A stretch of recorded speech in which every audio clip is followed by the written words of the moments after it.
Hello, in front of me I've got Motorola Moto X40. In this video I'll show you how to add passes to Google Wallet.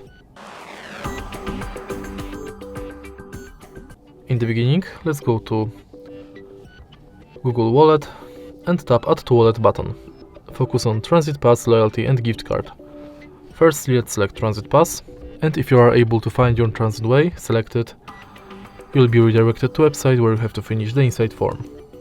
Next, let's go to Loyalty, and now select Loyalty program you are participating in.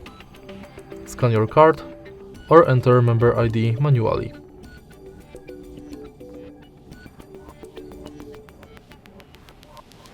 In the end, let's select Gift Card, which is pretty similar to Loyalty Card because you have to select Shop, enter card number, PIN, balance your notes, and tap Add to Wallet.